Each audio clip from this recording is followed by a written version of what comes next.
Hello दोस्तों, जय Hind. Academy for education में आपका स्वागत है।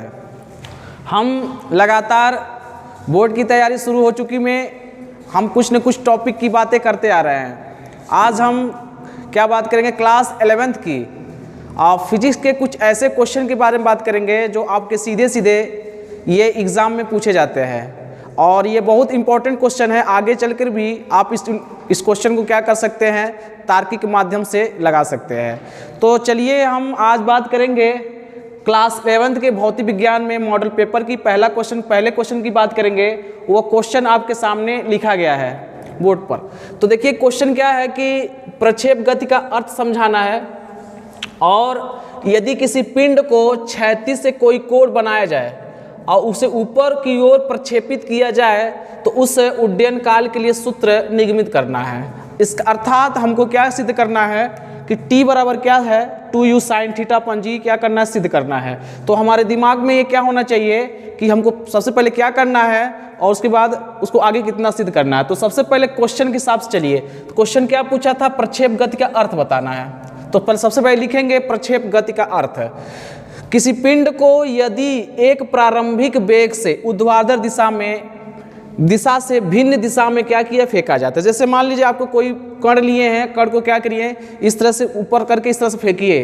तो फेंकेंगे तो क्या होगा, तो यह केवल गुरुत्व के अंतर्गत ऊर्ध्वाधर तल में वक्र पथ पर गति करता है, जो चित्र में दिया गया। जैसे कोई ले लीजिए, कण लीजिए, कण को क्या करिए, ऊर्ध्वाधर दिशा के भिन्न दिशा में फेंकिए। तो फेंकने से क्या होगा, एक कर्व बनाएगा। कर्व मतलब वक्र। और ये वक्र कैसा बनाएगा, परवलय बनाएगा। तो तब पिंड की यह गति प्रक्षेप गति कहलाती है। जैसे मान लीजिए यहाँ से फेंके हैं तो जो गति कर रही है इसी को क्या कहते हैं, यहाँ से यहाँ तक पहुँची है, इस बिंदु तक एक्स एक्सिस से वाई, जैसे दो बिंदुओं में देखिए, ये एक्स एक्सिस है, क्या है, वाई एक्सिस है। तो यहाँ से यहाँ तक पहुँची है तो इसे क्या कहते हैं, इस वक्र को प्रक्षेप गति कहते हैं। देखिए गति जो कर रहा है इसे क्या कहते हैं, प्रक्षेप। और जो वक्र बनाता है इसे पैराबोला कहते हैं और प्रक्षेप वक्र कहा जाता है।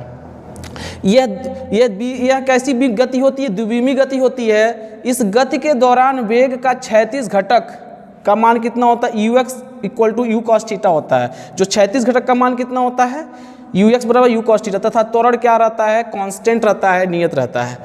अब दूसरा क्वेश्चन क्या पूछा है कि उड्डयन काल के लिए क्या करना, सूत्र निगमित करना। इसका मतलब क्या हुआ, ऊपर की ओर प्रक्षेपित किया जाता है तो उड्डयन काल के लिए क्या करना है, सूत्र निगमित करना है। तो सबसे पहले क्या करेंगे, एक चित्र बनाएंगे और चित्र बना करके हम उड्डयन काल बताएंगे। तो जितने समय में पिंड प्रक्षेपण बिंदु से उच्चतम बिंदु तक पहुंचकर अपने परवलय पथ द्वारा प्रक्षेप बिंदु की सीध में नीचे आता है, उसी पिंड का उड्डयन काल का। जैसे मान लीजिए यहाँ पर कण को फेंके हैं तो अपने उच्चतम बिंदु P पहुंचा है और फिर उस जितनी दूरी यहाँ से यहाँ तक पहुँचने लगी उतनी दूरी कहाँ आएगी, अपने निश्चित बिंदु तक आने लगेगी। इसी पिंड, इसको क्या कहा जाता है, उच्चतम बिंदु कहा जाता है, या कह दे कि ये उच्चतम काल होता है।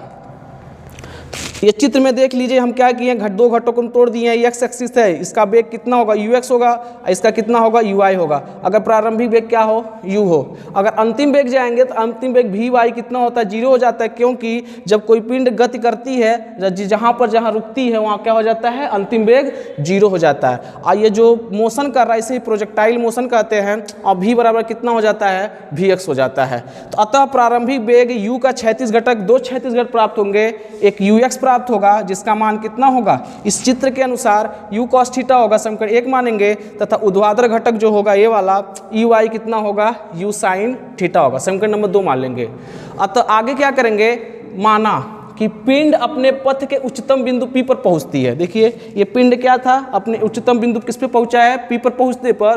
तो यहाँ से यहाँ तक अगर पिंड जाएगी तो कुछ न कुछ समय लेगी। तो मान लेते कितना समय ले रही है, t समय ले रही है, पहुँचने t समय लेती है। तो बिंदु P पर पिंड का अंतिम ऊर्ध्वाधर वेग Vy बराबर कितना होगा, 0 होगा, अर्थात 0 होगा। तो हम गति के प्रथम समीकरण पढ़े हैं, v बराबर u प्लस at होता है, लेकिन इसके ऊपर तरफ नहीं जा रही है, इसमें थोड़ा सामने सीधे रेखा नहीं लग रही है, ये नीचे की तरफ लग रही है। इसका मतलब क्या होगा, a बराबर माइनस g हो जाएगा। तो v बराबर क्या होगा, u माइनस gt से यहाँ लिखेंगे। अब यहाँ देखिए समीकरण नंबर 1 है और समीकरण नंबर क्या है, 2 है। तो यहाँ पर क्या करेंगे, हम इसका मान Vy इक्वल टू u बराबर 0 रख देंगे। अब पूरा टोटल मान समीकरण 1 से समीकरण 2 से और यहाँ से वी वाई मतलब v का मान 0 रख करके सॉल्व करेंगे तो v का मान 0 हो जाएगा, u का मान देखिए u का मान क्या होगा, u साइन थीटा हो जाएगा और माइनस gt हो जाएगा। तो यहाँ से हम क्या करें, दोनों को पक्षांतर करेंगे, यहाँ से t का मान निकालेंगे तो u sine theta upon g हो जाएगा। ये क्या आ गया, यहाँ से यहाँ तक की समय हो गया, यहाँ से यहाँ तक क्या हो गया, इस बिंदु से बिंदु समय हो गया। लेकिन हमको क्या निकालना, उड्डयन काल निकालना है, तो यहाँ इतना यहाँ इतना, तो लिखेंगे प्रक्षेप को, इसको समीकरण नंबर 3 मान लेंगे, प्रक्षेप को अपनी अधिकतम ऊंचाई प्राप्त करने में जितना समय लगता है उतना ही समय नीचे आने में लगता है, बता चुके हैं। इसी को क्या कहते हैं हम लोग, उड्डयन काल कहते हैं। और उड्डयन काल बराबर क्या होता है, t बराबर 2t होता है, क्योंकि जितना समय यहाँ लग रहा है उतना समय यहाँ लग रहा है। तो हम t का मान समीकरण नंबर 3 से रख देंगे यहाँ से, तो t बराबर क्या होगा, 2u sine theta upon g। हमारा यहीं पर क्वेश्चन का क्या होता है, पूरे क्वेश्चन का आंसर हो जाता है। लेकिन एग्जाम में आगे चल करके एग्जाम में पूछ सकता है प्रक्षेप की परास ज्ञात कीजिए।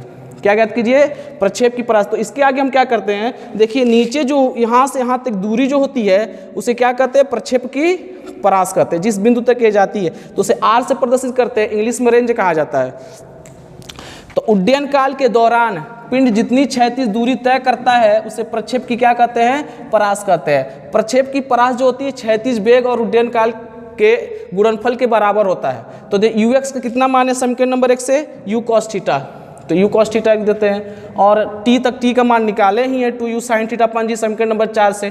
तो हम मान रखेंगे तो u square 2 sine theta into cos theta होगा, अपन जी होगा। हम पढ़े हुए हैं ट्रिग्नोमेट्री में साइन 2 थीटा बराबर क्या होता है, 2 sine theta into cos theta होता है। तो यहाँ की जगह कितना हो जाएगा, साइन 2 थीटा होगा, और g है तो g रहेगा बटे में। अतः कह सकते हैं यही आपका रेंज है, रेंज r बराबर u स्क्वायर साइन 2 थीटा अपन जी। अतः अधिकतम क्षैतिज प्राप्त करने के लिए प्रक्षेप को कितने अंश पर लाना पड़ेगा, प्रक्षेपित करना पड़ेगा, 45 डिग्री पर। तो दोस्तों ये क्या था, भौतिक विज्ञान के क्लास 11th का मॉडल पेपर पार्ट 1 था। ये एक ही क्वेश्चन का क्या है, लॉन्ग क्वेश्चन था जो आपका उत्तर था। तो इसी तरह से मिलते रहेंगे, अन्य वीडियो में बात करते रहेंगे। Thank you very much.